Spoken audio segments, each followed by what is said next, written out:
être venus des 4 coins du pays, de toutes les régions, et je sais pour certains même de nos outre-mer.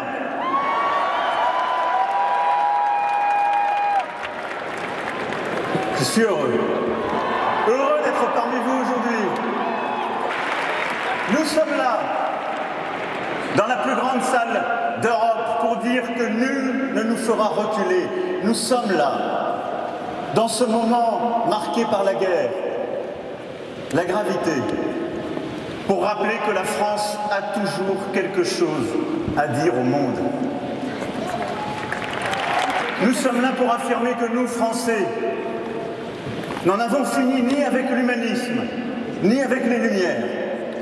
Nous sommes là, mes amis, à 8 jours du premier tour de cette élection présidentielle, pour convaincre, pour mobiliser. Nous sommes là pour faire advenir un projet de progrès. La scolarité obligatoire de 6 à 3 ans, réduire les effectifs des classes en CP, CE1 dans les quartiers les plus pauvres. Nous l'avons fait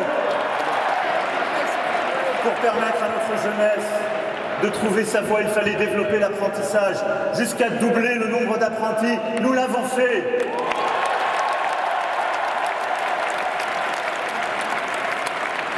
Pour protéger les Français du terrorisme, il fallait continuer de changer nos lois, renforcer nos services de renseignement. Nous l'avons fait.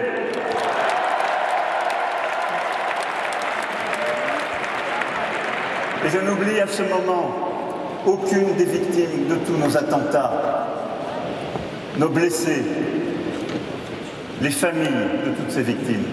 Nous sommes à leur côté. Pour garantir la sécurité pour tous, il fallait investir dans notre police, dans notre justice, recruter 10 000 policiers et gendarmes supplémentaires, augmenter de 30% le budget de notre justice, bâtir une justice de proximité plus forte. Nous l'avons fait. Pour répondre à la crise des Gilets jaunes, à la demande de proximité, il fallait organiser le retour de l'État, des services publics dans nos territoires, avec une maison France Service par canton, le transfert dans nos villes de province de plusieurs services et de milliers de fonctionnaires. Nous l'avons fait. Pour faire face à la crise sanitaire, il fallait protéger tout à la fois la santé, les emplois, l'éducation de nos enfants, nos étudiants, avec l'investissement dans nos hôpitaux et la mobilisation extraordinaire de nos soignants, avec, applaudissez-les, avec le quoi qu'il en coûte, pour les travailleurs, les indépendants, les artisans, et pour ne laisser personne au bord du chemin, avec l'école ouverte pour nos enfants, avec le repas à 1 € pour nos étudiants. Nous l'avons fait.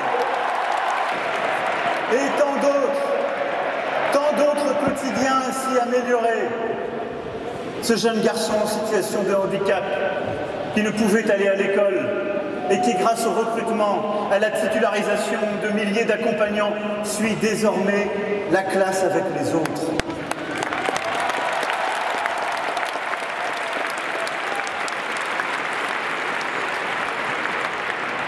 Ils sont 100 000 de plus par rapport à 2017 à pouvoir ainsi aller comme lui à l'école, au collège, au lycée. Cette jeune adolescente qui, grâce au Pass Culture, a trouvé le chemin d'une librairie. Ils sont plus d'1 million. Plus d'1 million. À avoir comme elle découvert une œuvre, un art, une vocation parfois. Cette maman seule qui était à découvert le 10 du mois et qui, grâce au service public des pensions alimentaires, vit désormais plus sereinement.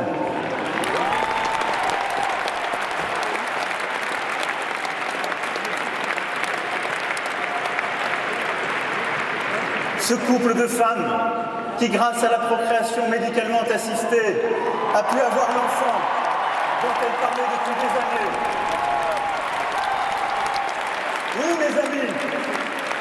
Tout cela et tant de choses, c'était notre projet. Et c'est maintenant notre bilan. Nous l'avons fait. Alors je sais bien ce qu'on nous dit.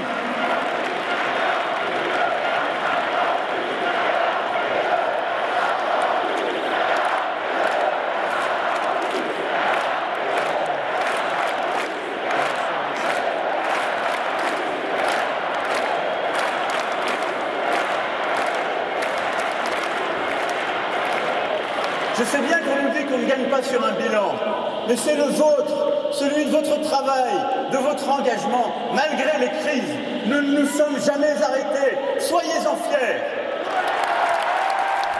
Pourtant, comme vous, je vois encore tant de vies empêchées.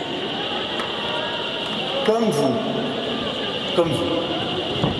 Je sais toutes les lenteurs qui alimentent l'impatience, tant de blocages qui nourrissent la colère. Et moi aussi, vous savez, comme vous, je me suis parfois impatienté. Ça allait trop lentement et ça n'allait pas assez loin. Mais mes amis, comme vous, je sais toutes ces vies encore empêchées, bloquées,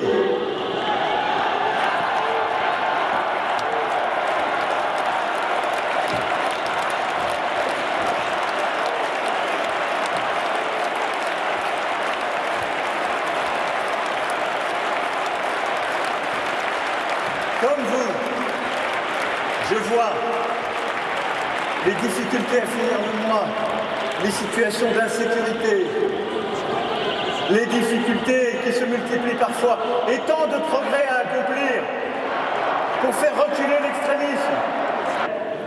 Un projet de solidarité, un projet de progrès social.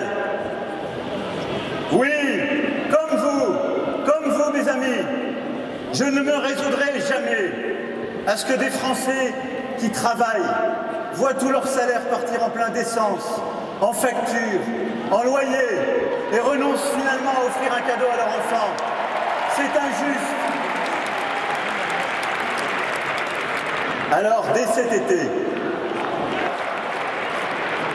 d'abord, nous n'avons pas attendu.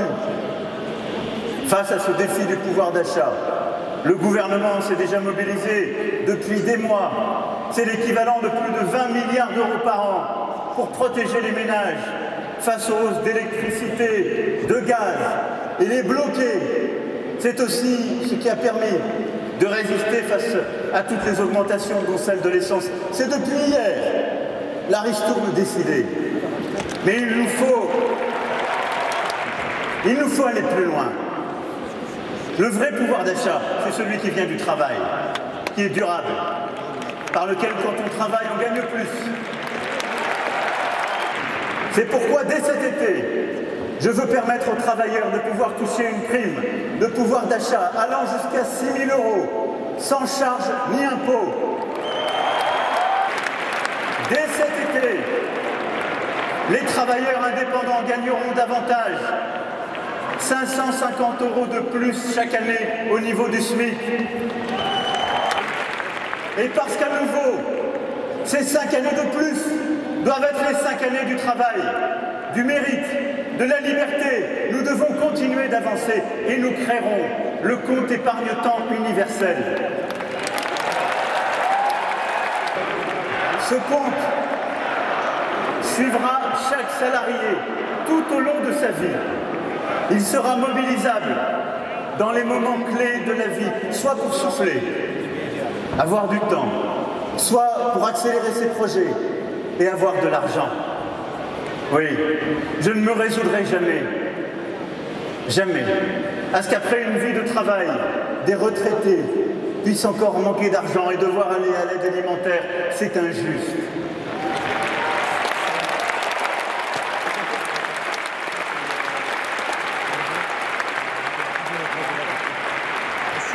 Nous avons pu, durant ces 5 années, améliorer plusieurs minima sociaux et améliorer certaines retraites pour nos paysans, pour nos artisans.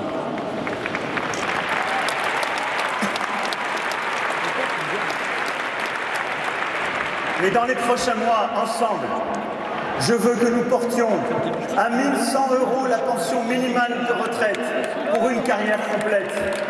C'est justice. C'est pourquoi nous créerons un droit opposable à la garde d'enfants. Nous accompagnerons nos mères qui font un travail exceptionnel, comme sur beaucoup d'autres en la matière. Et nous revaloriserons de 50% l'aide versée aux mamans seules.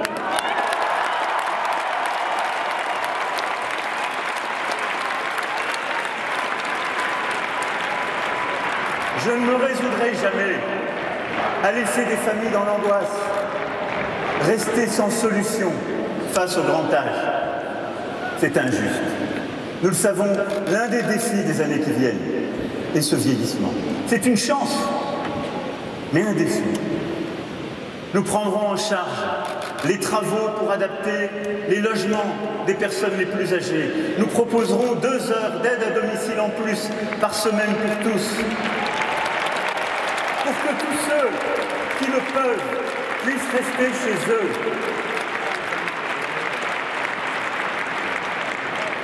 Permettre à tous nos compatriotes qui font ces métiers si difficiles, si essentiels du soin, de l'accompagnement de nos aînés, de le faire mieux, d'être mieux rémunérés. Et permettre à tous nos aînés qui le peuvent de venir chez eux avec leurs proches. Et quand ils ne le peuvent plus, alors de les accompagner dans des établissements dignes. Et pour cela, nous recruterons 50 000 infirmiers et aides-soignants. Et nous renforcerons les contrôles. Car tous nous avons été indignés par les révélations faites sur certains établissements. Cela ne vaut pas pour tous. Et beaucoup font un travail admirable. Mais cela ne doit plus exister. Jamais. Nos vies, leurs vies, valent plus que tous les profits. Je ne me résoudrai jamais,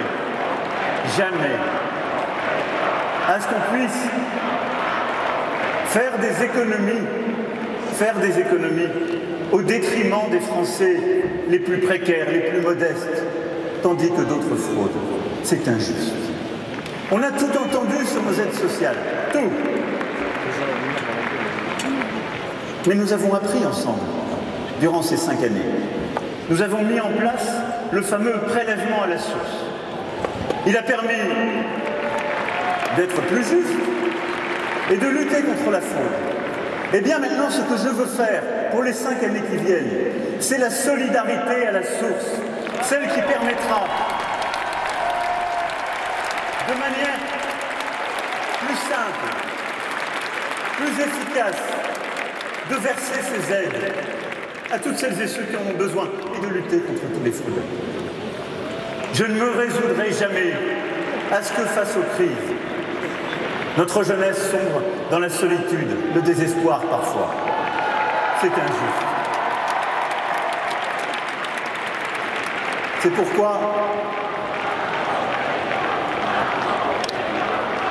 pourquoi la santé mentale sera une priorité nationale.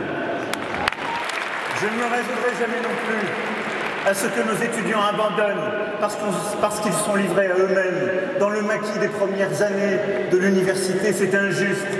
C'est pourquoi nous donnerons la priorité à l'orientation. Les places dans les filières seront fixées en fonction des besoins de la nation. L'autonomie des universités franchira une nouvelle étape.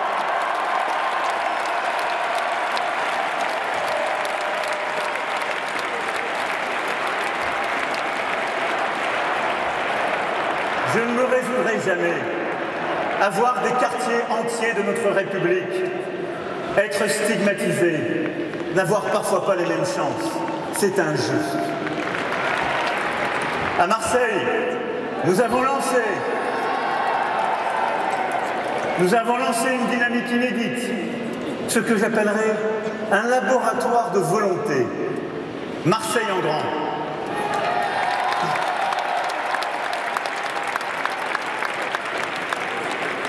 Et depuis la rénovation urbaine jusqu'à l'école, en passant par le sport, la culture, le soutien à l'économie va révolutionner la politique de la ville.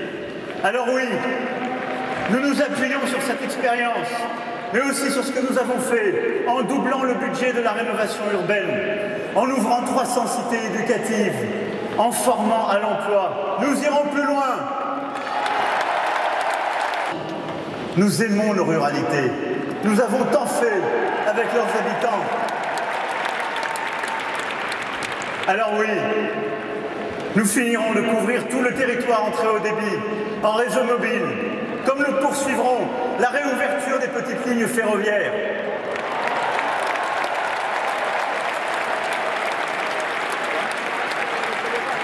Je ne me résoudrai jamais à ce que certains de nos compatriotes puissent vivre dans l'insécurité.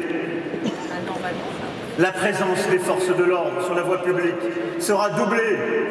200 brigades de gendarmerie nouvelles installées. Des forces d'action républicaines mobilisées pour les quartiers les plus en difficulté.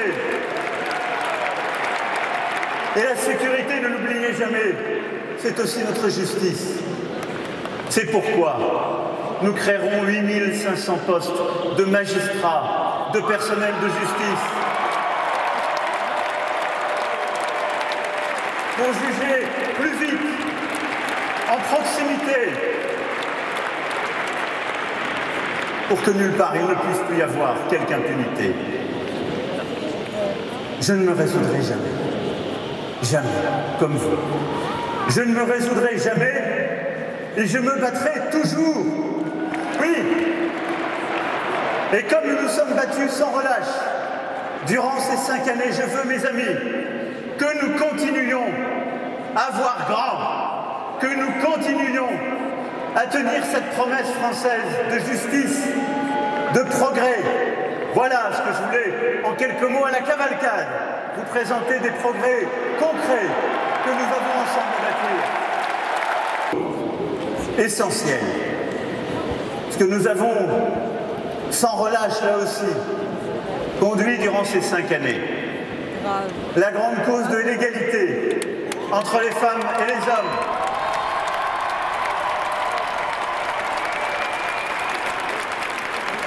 De la lutte contre les violences, à l'égalité salariale, et tant d'autres combats. Nous l'avons mené, nos associations se sont mobilisées, mais nous devrons faire plus. Nous devrons faire plus. C'est pourquoi, à nouveau, l'égalité femmes-hommes sera la grande cause du quinquennat qui s'ouvre. De campus des métiers, d'avoir battu cette école inclusive, fier avec vous de tout cela. Mais je suis lucide. L'ascenseur social reste encore trop en panne. Trop de professeurs sont encore découragés. Trop de parents inquiets. Trop d'élèves malheureux. C'est pourquoi nous renforcerons l'enseignement des savoirs fondamentaux, français, mathématiques, et ce jusqu'au baccalauréat. Nous généraliserons le sport à l'école, 1 demi-heure par jour à l'école primaire, dès septembre.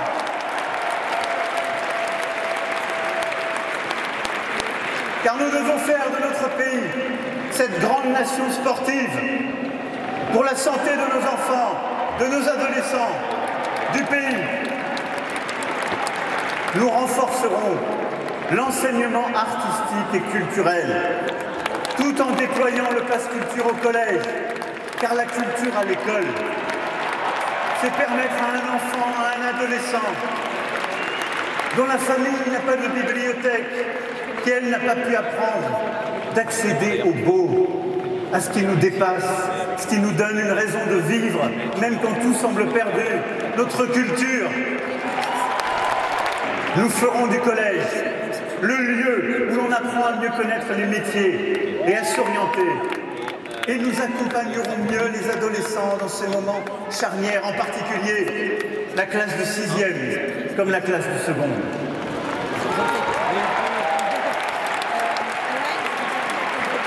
Nous ferons une révolution complète,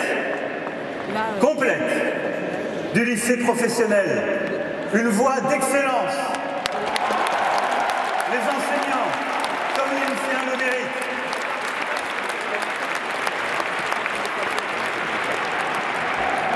Mais surtout, nous ferons différemment. Nous ferons en nous appuyant sur nos enseignants, à qui nous devons tant et à qui la nation doit tant. Oui, vous pouvez les applaudir. Le 11 mai 2020, je sais ce que nous leur avons demandé. Et je veux ici, peut-être tout particulièrement et tout personnellement, les en remercier.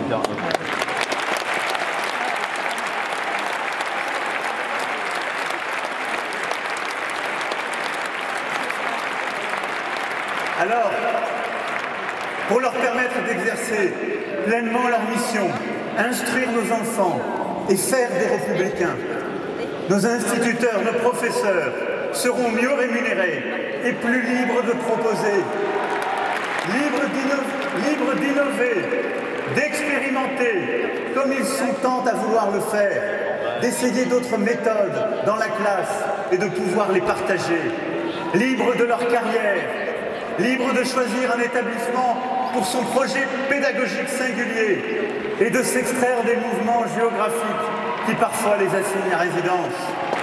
Oui, cette révolution de l'école, nous la ferons avec des chefs d'établissement, eux-mêmes plus libres, de bâtir des projets, de conduire des équipes, de les réunir. Oui, pour ce grand chantier de l'école, je veux que nous donnions enfin aux enseignants, aux directrices et directeurs d'établissement, aux maires, aux parents, aux associations qui s'occupent souvent du périscolaire, à nos enfants eux-mêmes, les moyens de réussir en inventant au plus près du terrain des solutions adaptées, nouvelles, fortes, ambitieuses. Je suis fier, grâce à notre projet d'il y a 5 ans, d'avoir lancé dès 2018 une stratégie pour décloisonner médecine de ville et hôpital. Fier d'avoir décidé, avec les gouvernements successifs, le Ségur pour des investissements historiques pour l'hôpital et pour des augmentations historiques pour le salaire de nos soignants. Mais soyons lucides là aussi. Soyons lucides là aussi. Sans doute avons-nous bien fait, mais sans doute était-ce tard. Et nous ne pouvons pas ne pas regarder en face l'épuisement de tant de soignants. Et j'ai une pensée pour eux, émus, mobilisés, parce qu'ils continuent de se battre dans les hôpitaux, dans leurs cabinets, pas simplement contre le Covid, qui continue à sévir, contre les formes de Covid long, et contre toutes les maladies que nous ne pouvons pas oublier. Applaudissez les soignants.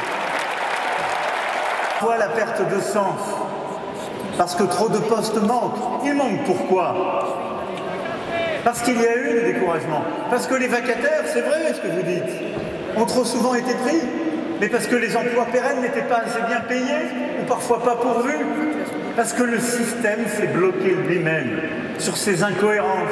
Soyons clairs sur parfois la bureaucratisation, les règles devenues absurdes. Donc oui, nous devons aller plus loin pour notre santé. Parce qu'aujourd'hui, nous avons à la fois la perte de sens du côté des soignants et les pertes de chance du côté des patients.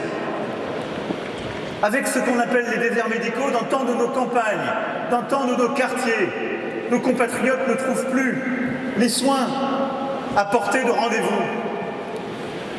Dans tant de nos campagnes, dans tant de nos quartiers, y compris parmi les plus âgés, les plus vulnérables, ils ne trouvent plus de médecins. C'est une réalité.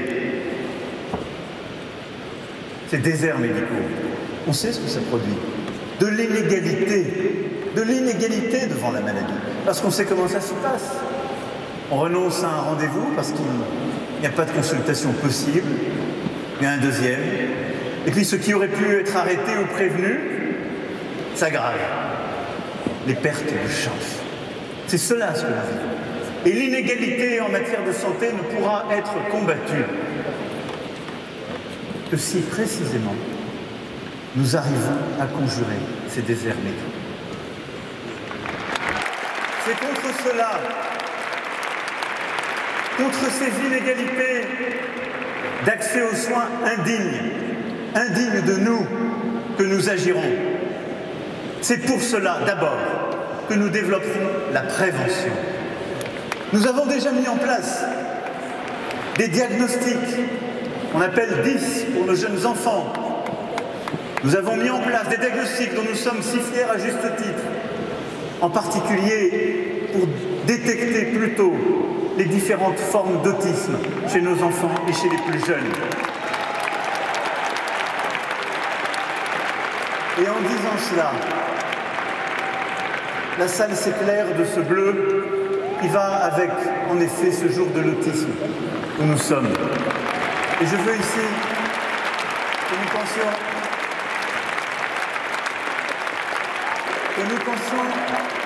à tous nos compatriotes qui sont atteints d'autisme, quelle qu'en soit la forme, qui vivent au milieu de nous, avec nous, et dont nous sommes fiers. Et je veux dire à leurs familles, à leurs enseignants, à leurs accompagnants, à leurs soignants, que nous en sommes fiers. Nous continuerons dans la prévention, les diagnostics à 25 ans, à 40 ans, à 60 ans, qui seront prises en charge par la sécurité sociale. Parce qu'investir sur le diagnostic à ces âges critiques de la vie, c'est permettre de prévenir tant et tant de maladies.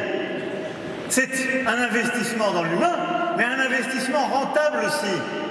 Bien moins coûteux que d'aller ensuite guérir trop tard. Et nous agirons avec force pour faire reculer ces déserts médicaux. Partout où je me déplace, d'Aulnay à Amiens, de Puy-Guillaume à Mulhouse, de Martel à Tours, on en parle. Alors il n'y a pas de recette miracle en la matière, on le sait bien. Il y a le bon sens et la volonté. Le bon sens et la volonté de permettre à des infirmiers et des infirmières, à des pharmaciennes et des pharmaciens, de pouvoir dégager nos médecins de certaines tâches, de faire eux davantage pour que nos médecins puissent prendre plus de patients. Il y a le bon sens et la volonté qui consiste à dire que les gardes ne sont peut-être pas un mauvais système. Et d'ailleurs, il se trouve qu'on n'est pas moins malade la nuit ou les week-ends qu'on y était il y a 15 ans. Mais qu'il faut peut-être nous réorganiser sur les territoires, savoir les payer justement, mais retrouver sur chaque territoire une offre de soins continue. Le bon sens et la volonté qui doivent nous conduire à redonner plus de responsabilité à l'hôpital, aux soignants, à changer la gouvernance de nos hôpitaux, à décloisonner entre l'hôpital et la médecine de ville, nos organisations, à permettre à des jeunes médecins qui veulent s'installer d'être salariés encore davantage, de travailler un peu à l'hôpital et un peu à la ville, d'inventer sur le territoire, au plus près, les solutions innovantes et de le faire là aussi avec nos élus. Aujourd'hui, il y en avait il y a 5 ans. Et donc, moi je préfère être clair. Pour financer tout cela, il n'y aura pas de hausse d'impôts. Non, nous les baisserons. Et je peux vous le dire avec crédibilité, car nous l'avons fait durant 5 ans. Pour financer cela, il n'y aura pas de hausse de notre dette. Non. La dette, comme tous les autres pays, nous en avons constitué une durant la période du Covid. Il fallait le faire. Elle est là. Et nous la rembourserons dans le temps, en l'amortissant sur plusieurs décennies. Mais notre dette, celle qui dépend de nos déficits courants, nous devons, elle, y répondre. C'est pourquoi nous tiendrons nos objectifs. Nous nous y attaquerons. Parce que nous ne pouvons laisser à nos enfants une dette qui aura augmenté. À partir de 2026, nous la baisserons. Non, tout ce que je viens de vous décrire, nous ne le ferons qu'en travaillant davantage, qu'en produisant. C'est ça la vérité. Et c'est cela qui a toujours été notre fil directeur durant ces 5 dernières années. Alors, parfois c'est agréable à entendre, parfois ça n'est pas agréable à entendre, je sais. Mais oui, il n'y a pas d'État social, il n'y a pas d'État-providence, s'il n'y a pas un État productif fort, s'il n'y a pas une France qui invente, qui produit, qui travaille, qui crée de la richesse pour pouvoir la redistribuer. On ne reprendra pas le contrôle de nos vies, du progrès, s'il n'y a pas tout cela. Alors j'assume, oui, de vous dire qu'il faudra travailler plus. Et d'abord travailler plus longtemps parce que nous vivons plus vieux. Et oui, comme l'ont déjà fait l'Italie, l'Espagne, l'Allemagne, tant de nos voisins, il faudra de manière concertée, bien sûr, de manière progressive et visible, passer l'âge de notre retraite à 65 ans. Parce que c'est ainsi, d'abord, que nous pourrons financer tous les progrès que j'évoquais, que notre nation sera plus forte, nous le ferons, de manière progressive, avec des mesures de justice que nous voulons fortes, mais c'est la condition. Et c'est la condition d'abord pour consolider notre modèle de retraite par répartition, cette solidarité entre les générations. Et c'est la condition pour améliorer nos pensions. Alors je vous le dis, ne croyez pas ceux qui vous expliquent qu'ils feront la retraite à 60 ans ou à 62 ans, d'ailleurs on n'est plus tellement au clair, et que tout ira bien. Ça n'est pas vrai. Mais travailler plus, c'est aussi travailler plus nombreux. J'assume, oui, de viser l'objectif du plein emploi. Car grâce à tout ce que nous avons fait ensemble durant ces 5 années, pour la première fois, depuis le milieu des années 70, notre pays peut dire dans les 5 années qui viennent qu'il atteindra le plein emploi. Oui, c'est possible. Pour les bénéficiaires du RSA, de 15 à 20 heures par semaine, des activités de formation, d'insertion, de réinsertion. Sur le modèle de ce que nous faisons depuis le 1er mars, avec le contrat d'engagement jeune pour les 18-25 ans. Il ne s'agit pas, comme l'ont prétendu certains, de travaux d'intérêt général, non. Encore moins de vouloir couper des aides à ceux que la vie a trop abîmés pour exercer une activité et qui y auront toujours droit de manière inconditionnelle. Il s'agit tout simplement de tendre la main et d'offrir à tous les bénéficiaires du RSA des perspectives, un espoir, la possibilité de faire et enfin de bien faire, comme plusieurs déjà le font dans leur département ou dans leur commune, le travail d'accompagnement, de réinsertion qui fait que toute personne qui n'a plus de travail, qui est en fin de droit et qui n'a même plus son chômage, est malgré tout un citoyen qui a le droit d'être accompagné pour pouvoir réapprendre, retrouver des perspectives et retourner vers l'emploi.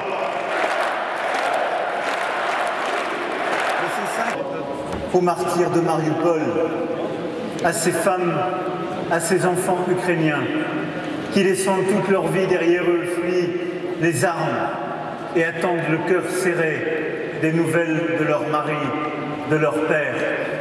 Et merci, merci à tant de familles, à tant de nos communes de les accueillir sur notre sol, sur notre devoir.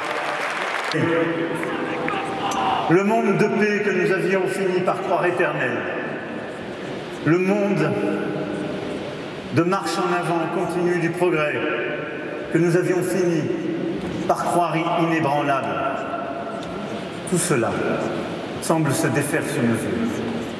Oui, ce que nous vivons, c'est une forme de grand dérèglement. Dérèglement du vivant, avec une épidémie qui, née d'un virus passé de l'animal à l'homme, nous a ramenés aux méthodes du Moyen-Âge parfois. Dérèglement écologique, avec le réchauffement climatique, l'érosion de la biodiversité et la multiplication des catastrophes. Dérèglement du capitalisme, avec la montée d'inégalités insupportables, générant tensions et divisions dans nos sociétés. Dérèglement géopolitique, avec le retour des guerres, des rêves d'empire et le spectre peut-être d'un conflit armé global. Dérèglement enfin des consciences. Quand le religieux nourrit la haine et les meurtres, quand l'universalisme se fracasse sur le complotisme, quand les réseaux sociaux isolent plutôt qu'ils ne libèrent. Oui, grand dérèglement. Alors, face à ce retour du tragique dans l'histoire, nous ne sommes pas, nous, de ceux qui attisent les peurs et recherchent des boucs émissaires. Ça ne sert à rien. Nous ne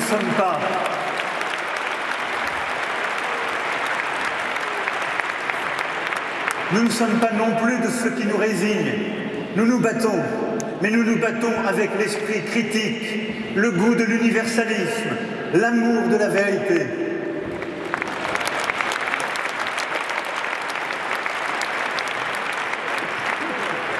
Car nous pensons que les crises sont des moments d'accélération, de cristallisation, où soudain ce qui semblait impossible devient possible. Où paradoxalement, il est possible de faire avancer des progrès immenses. Nous l'avons fait d'ailleurs pendant la pandémie, rappelez-vous. Notre Europe a connu une avancée inédite en mutualisant une dette à venir pour financer ce que nous n'avions pas quelques mois plus tôt. Nous l'avons fait là aussi au moment de la pandémie, quand nous avons redécouvert ensemble l'importance de la production industrielle, de la souveraineté industrielle sur notre sol et que nous avons relocalisé. Alors oui,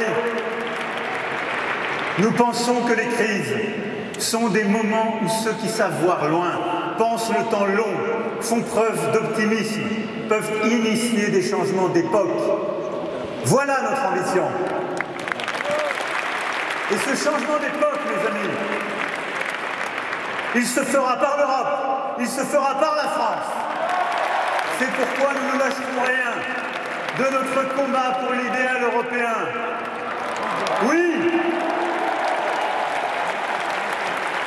qui mieux que l'Europe qui a su vacciner sa population en un temps record, mettre en place un plan de relance historique, se montrer généreuse et exporter et donner ses vaccins pour faire face aux crises qui viennent.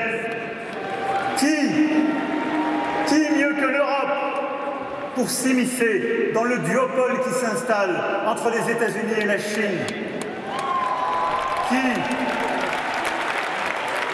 Qui mieux que notre Europe, ce petit bout de terre qui a inventé l'humanisme, les Lumières, pour faire émerger un modèle de régulation d'Internet qui chasse les discours de complot, de haine, de désinformation, pour défendre l'esprit critique, la liberté de la presse. Ce combat, c'est celui que notre présidence est en train de porter en faisant adopter, grâce au Parlement européen, 2 textes historiques en la matière. Et nous continuerons. Qui mieux que notre Europe, ce petit bout de terre qui a inventé l'État-providence pour encadrer le capitalisme, lutter contre les inégalités, comme nous avons commencé à le faire en obtenant en européen la mise en place d'un impôt minimal sur les sociétés pour éviter l'évasion fiscale. En européen.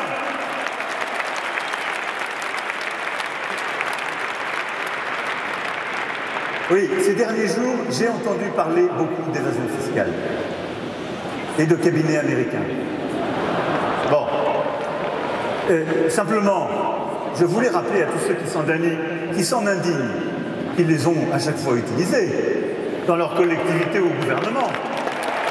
Mais surtout, s'indigner contre l'absence d'impôt minimal, vouloir se battre contre l'évasion fiscale, on ne le fait pas en français. Ça n'est pas vrai. Parce que l'entreprise contre laquelle on se bat, elle va s'installer en Belgique, elle va s'installer à nos frontières, elle délocalise, mais elle continue de sévir. Ces gens-là n'ont donc plus compris comment le monde fonctionnait. Non, il ne faut pas simplement s'indigner, il faut agir. L'impôt minimal en européen, nous nous sommes battus, nous l'avons fait. Et cet impôt minimal, c'est celui qui fera que toutes les sociétés internationales devront payer un minimum d'impôts là où de la valeur est créée, en européen, car c'est ainsi qu'il faut agir. Qui mieux que notre Europe pour bâtir, avec la rive sud de la Méditerranée, une nouvelle alliance d'investissement et de solidarité. Notre Méditerranée que nous aimons tant doit redevenir un continent d'ambition, de culture, d'échange. Oui, c'est par l'alliance entre l'Europe et l'Afrique que nous le ferons.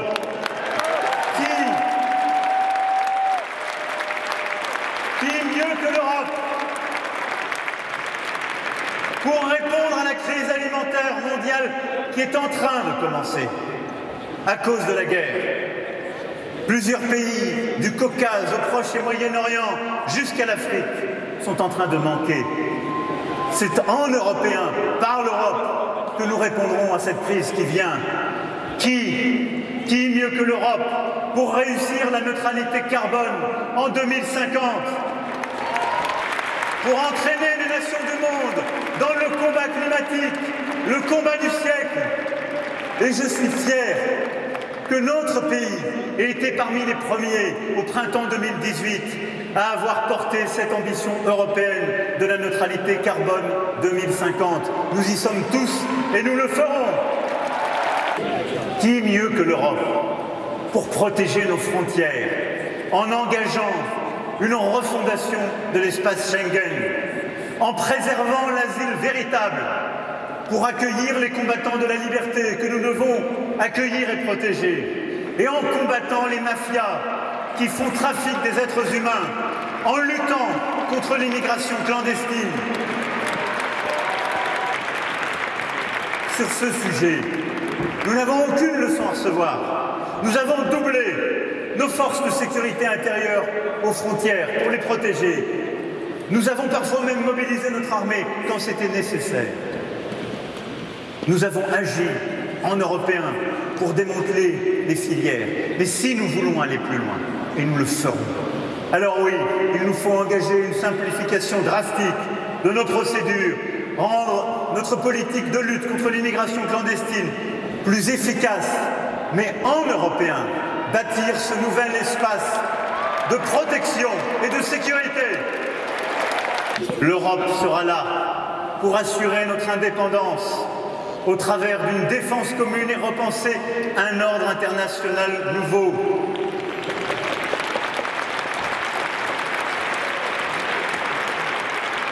Mes amis, nous étions les seuls, en 2017, à agiter les drapeaux européens. Nous avons été critiqués quand nous avons mis le drapeau européen sous l'Arc de Triomphe. Eh bien, nous l'assumons. Et aujourd'hui encore, vous le voyez, et pour les 5 années qui viennent, nous sommes fiers d'être européens, fiers de brandir la bannière bleue étoilée aux côtés de notre drapeau national. Et bon courage à ceux qui, face à la Russie, prônent le grand repli. Et bon courage à ceux qui, face au retour des empires et au défi des temps, défendent le grand rabougrissement. Nous continuerons à nous engager pour que notre Europe avance.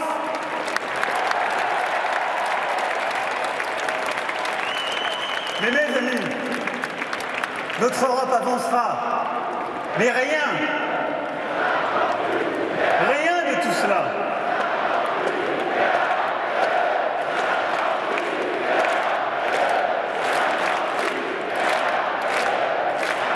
Rien de tout cela n'est possible.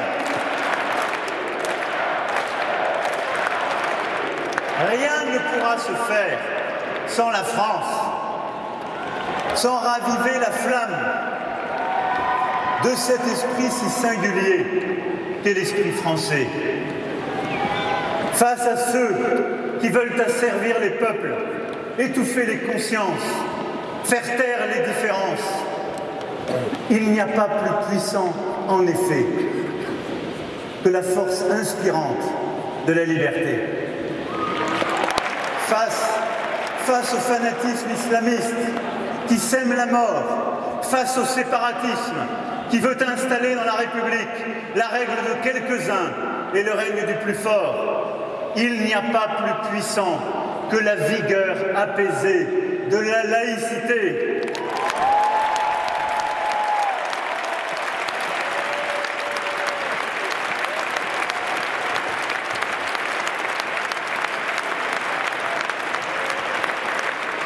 Liberté, égalité, fraternité, laïcité. Je suis sûr d'une chose, mes amis. Je suis sûr d'une chose. C'est que nos valeurs sont les meilleures réponses aux défis des temps. Elles sont profondément modernes. Liberté, égalité, fraternité, laïcité. Je suis sûr d'une chose, c'est que ces valeurs ne sont pas des acquis, non. Elles doivent être défendues sans relâche. Elles sont une conquête de chaque matin. Je suis sûr d'une chose, c'est que nos valeurs ne vivront que si la France est forte, indépendante, puissante. Voilà pourquoi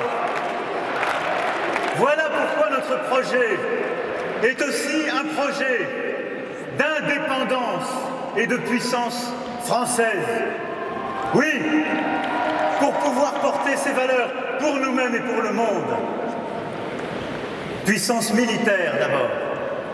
Après un effort budgétaire inédit depuis 2017, nous continuerons d'investir pour nos armées, à la fois pour améliorer la vie du soldat, son équipement, pour assurer notre dissuasion, pour financer les matériels les plus innovants, nos armées.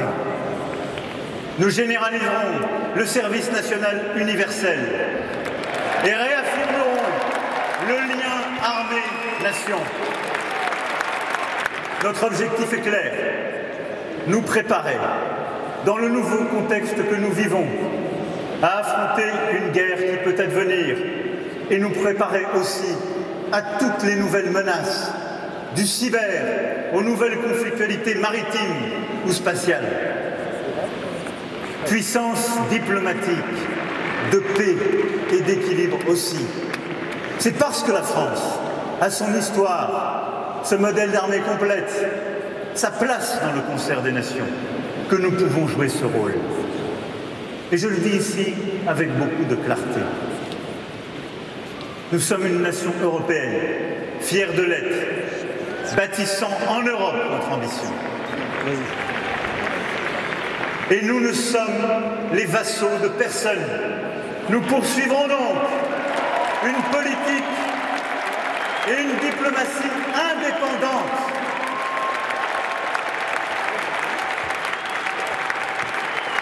assumant de parler à tout le monde, tout le temps. Oui, je l'assume.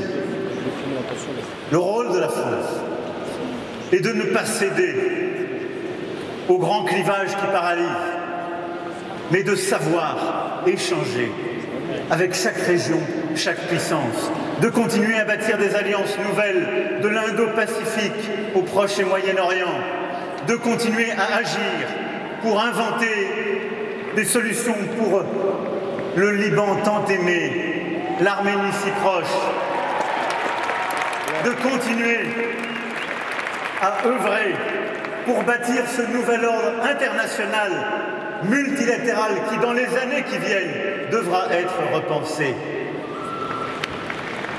Puissance et indépendance, puissance de savoir et de science aussi.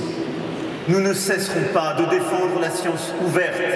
Nous investirons dans notre recherche fondamentale, comme dans notre recherche appliquée, en modernisant nos universités, nos organismes de recherche. Allons-y, nous y sommes prêts, nous le ferons. Nos agriculteurs continueront d'être là pour assurer la puissance agricole française, relever les nouveaux défis, et nous serons à leur côté pour continuer d'investir et les accompagner dans cette troisième révolution agricole, conciliant environnement et production.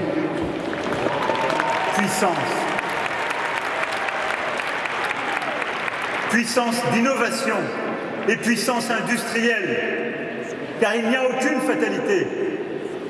Nous avons en quelques années fait de la France la grande nation européenne des start-up.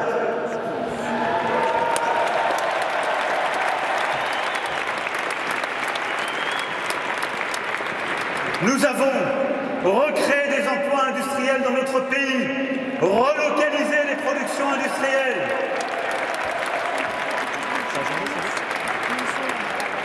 Alors nous pouvons, dans notre pays, dans les prochaines années, faire que les calculateurs quantiques, les objets connectés, les champions de la santé numérique, les véhicules électriques, les champions de l'intelligence artificielle, du cyber, les avions zéro carbone, les biomédicaments, les petits réacteurs nucléaires, les éoliennes, les panneaux solaires, que tout cela puisse être français et européen. Alors notre unité, nous la bâtirons en mobilisant nos forces à travers les crises. Nous l'avons vécu. Les crises réunissent. Et je veux que nous puissions dans la durée tenir cette unité. Et pourquoi je veux, pour les 5 ans qui viennent, un grand plan de mobilisation citoyenne et civique qui permettra de mobiliser beaucoup plus le service civique, les réserves citoyennes et de recenser les compétences de chacun, d'enregistrer les capacités de nos entreprises, les stocks stratégiques. Cette unité, c'est la lutte contre les discriminations que nous allons amplifier. Car la France unie, c'est celle qui se regarde en face, dans sa pluralité. La France unie, c'est celle qui sait que renoncer à lutter contre les discriminations serait retrancher une part d'elle-même. L'unité de la France est essentielle. Une unité forte de nos différences, de nos singularités, assumant notre histoire à travers tous les continents et embrassant toutes nos diasporas. Car la France est un bloc fait de tant et tant d'affluents. C'est un bloc fait de tant et tant de différences, mais qui aspire à l'universel et défend l'universel. La France, c'est un bloc. Et on ne trie pas, on ne choisit pas. On l'aime tout entière. On la prend comme elle est. Notre France, c'est notre langue, notre culture, notre État, notre volonté commune. Et c'est cette unité que je veux pour nous dans les 5 ans qui viennent, pour agir, pour bâtir, pour rassembler et mener tous les projets dont je viens de vous parler. Cela. Alors, il nous faudra une méthode nouvelle. Je l'ai esquissée à la cavalcade en présentant chacun des grands chantiers. Cette méthode nouvelle, j'y crois profondément et je pense qu'elle correspond à l'aspiration de tous nos compatriotes. Nous l'avons vécu au moment de la crise des Gilets jaunes, lorsque nous avons ensemble innové du grand débat aux conventions citoyennes, aux grandes réformes. Il y a une volonté d'être associé, de participer, d'agir. Je l'ai senti chez nos maires, nos élus locaux, qui ne veulent plus que les instructions tombent de Paris, qui considèrent que la bureaucratie, c'est quand la norme est toujours la même, trop compliquée, ne laissant pas place aux différences. Associer, c'est reconnaître le rôle de toutes les parties prenantes, des associations, des bénévoles qui jouent un rôle si fondamental dans notre pays.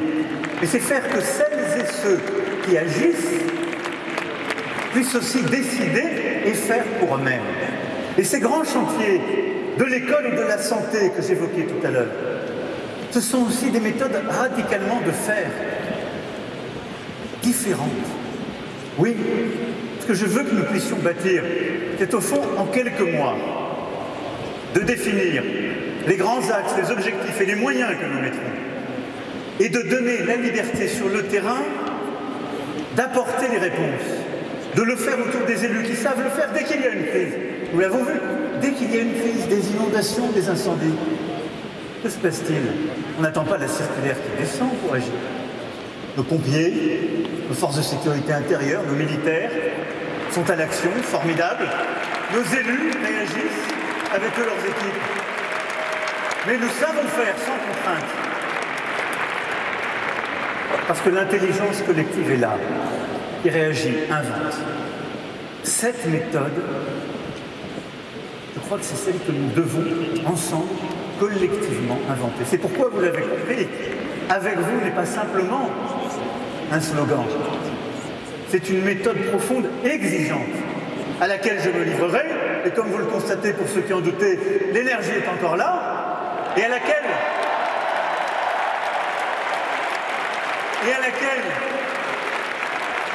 le gouvernement, les administrations se livreront. C'est une réforme de l'État profonde, inédite, à laquelle je crois profondément. Elle ne passe pas par des textes compliqués, par des grandes lois, par des grands décrets. C'est une réforme de méthode, de culture radicale. Je crois que c'est celle à laquelle notre pays aspire. Nous le ferons. Vous voulez une France, puissance indépendante, agricole, industrielle, technologique, énergétique? Alors aidez-nous, rejoignez-nous. Vous voulez une France du mérite, du travail? Alors aidez-nous, rejoignez-nous. Vous voulez une France qui protège, qui assure la sécurité, nos valeurs? Alors aidez-nous, rejoignez-nous. Vous voulez une France plus forte, plus juste, dans une Europe nouvelle? Alors aidez-nous, rejoignez-nous. Les 10 et 24 avril, la France a rendez-vous avec son histoire, ses valeurs, son destin. Les 10 et 24 avril, faisons ensemble le choix de l'espérance. Les 10 et 24 avril, faisons ensemble le choix d'une nouvelle époque pour la France et pour l'Europe.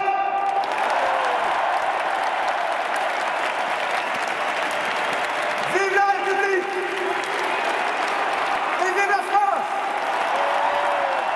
J'ai trouvé qu'il y avait beaucoup d'énergie, toujours de la bienveillance. C'est la marque de fabrique, je pense, des meetings du président de la République Emmanuel Macron. On ne siffle pas ses opposants politiques, contrairement à d'autres candidats qui font siffler et les journalistes et les opposants. À l'inverse, là je pense qu'il y a un message d'espoir qui a été porté et c'est vraiment ce dont on a besoin, et un message d'espoir qui s'appuie sur un bilan solide.